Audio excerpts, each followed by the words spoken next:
Hello everybody, welcome back. We're back to another episode of A Road to a Max Town Hall 9. This one's a bit long, mainly because we're kinda done by the end of this episode. So I just decided to just push everything to one episode and just call it a day. Now, some dude decided to place all this splash damage in one place, and that was nice, because I just took it all out. Now, I'm dumb, because I should have used lightning spells on the multi-tower inferno thing, and then the queen on the Wheezy tower, but like, I messed up, so it's okay. It's okay. It's alright. It's alright. It's alright. It's fine. It's fine. I messed up, you guys. Happens to the best of us. Actually happens to the best of us. Yeah. So, to put it simply, all of my barbarians died, which is nice. It's alright. It's nice. It's nice. Who needs barbarians, right? Not me. And then I tried to take out the outer tower, but it didn't work. So then I just gave up. Yeah. Anyways, as you can see, max level bomb, and that marks all building upgrades as complete. Bean moment. All the upgrades are done, except for walls, one upgrade for the king and a couple in the lab, which is primarily Dark Elixir. The walls, you can already consider the walls done. If you ask me, I'd say the walls are done. I mean, 450 gems is respectable. Respectable, it's a bean moment. When the bean is sus. So, yeah. So it's like, yeah, pretty much. And then the queen almost died to the cannons. These cannons do a lot of damage. Like, you'd think, but no. Probably because it's Town Hall 8 versus Archer Queen, which is Town Hall 9, so, it's not that bad.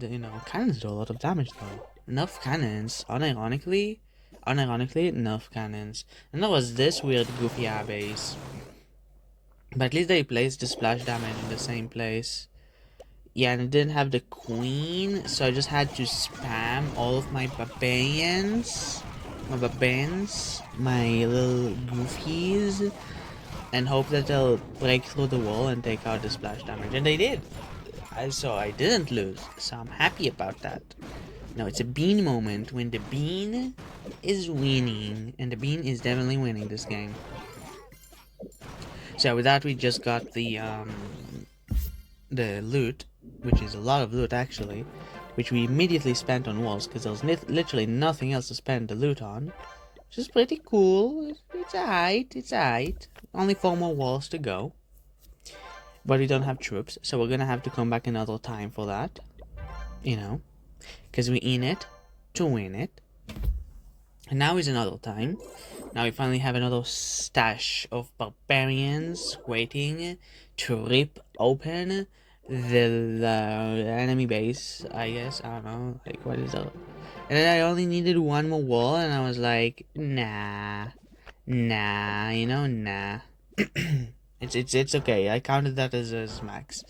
And I'm not gonna upgrade that wall. It's not worth it, guys. It's not worth it. Who needs to upgrade the last wall? It's whatever. No, nobody cares. What are the chances a troop would hit out of all the walls that particular wall? No chance. So yeah, we did the thing. The thing. We maxed out all of our walls except for one, but who needs it? Nobody needs it. So we're max. Nice. Only thing that we need to upgrade in the base itself is just one level for the king. And after that is all lab upgrades. Only Dark Elixir, because I finished all the Elixir ones. So that's pretty cool. I'd say that is pretty cool.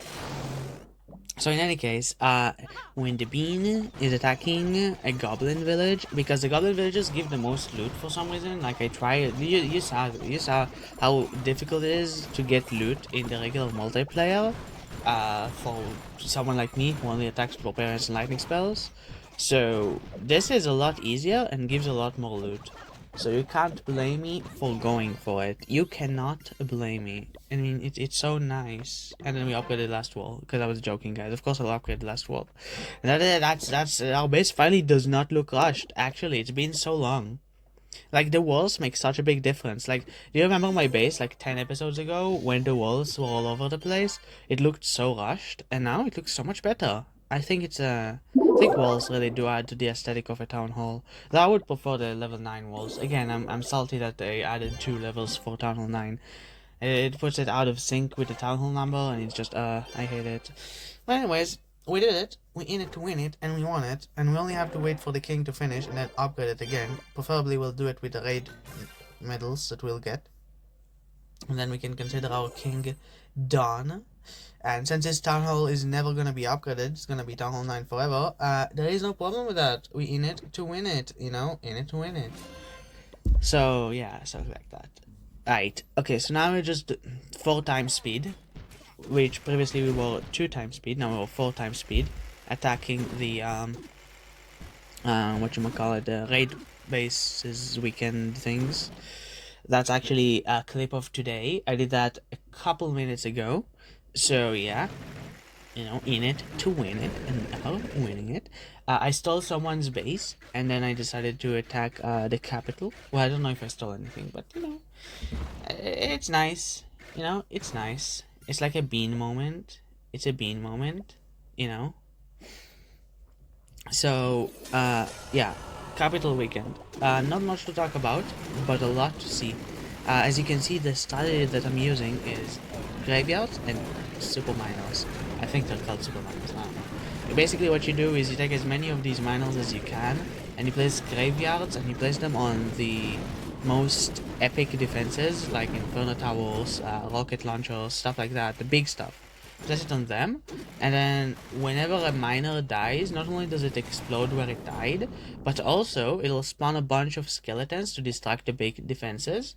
So when the other miners go underground, all of the defenses focus on the skeletons.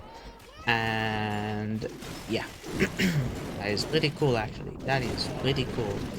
Now, it's easy to argue that the reason I'm so bored of capital attacks is because capital attacks I do are the same all over again every time. Every attack is just the same. But it's also arguable, you can argue that it's not my fault that this is what I got used to. I mean, I didn't design the game, and the people that did design the game made it so it's possible to just play like this, and it's sometimes even the more efficient option. So, I mean, is it really my fault as the player that the game encourages me to play in a boring way? I don't think so. I think the real problem is the game design. I think they should rework the capital, and they should rework the builder base, and they should rework a lot of things that at this point are kind of lame. They're kind of lame. Imagine if the events that they added, like the events they started doing once a month with the tokens and stuff, imagine if that replaced the silver pass, or whatever it's called. Okay, think about it. Think about it for a minute. If it replaced the silver pass, and it actually rewarded you for attacking also in the builder base, so the builder base also gave you tokens for attacking it. Like, why doesn't the builder base give you tokens when you attack in the builder base? Why are you forced to attack in multiplayer? What happened to builder base? And one could argue, okay, but you can attack as however many times you want in the builder base. Okay, so how about you just make it a really low amount? So there's still a benefit to it, but you can't abuse it, or that you can get like up to 1,000 a day from the builder base, and that's about like 10 attacks, so you get like 100 every attack. So it's like, why is the builder base being forgotten? Like, there are so many things they could do in the builder base that it's actually insane, and they don't do it. I think that's crazy. If you ask me, I think that's crazy. I think it's a really lost opportunity. I think that the builder base is actually PogChamp, but they just don't do anything about it, and then they revisit it every couple of years to rework it. And I think that's crazy lazy, you know? Crazy lazy. But hey, I'm not a game designer. and I haven't made any games, so maybe I'm missing something. But I think they're just trying to make as much money as possible, and the builder base does not seem to them as a point of interest in that goal. So, yeah. Oh, apparently I messed up the editing, so, anyways, stay goofy. The episode is ending early. Get wrecked. Easy. Bye bye.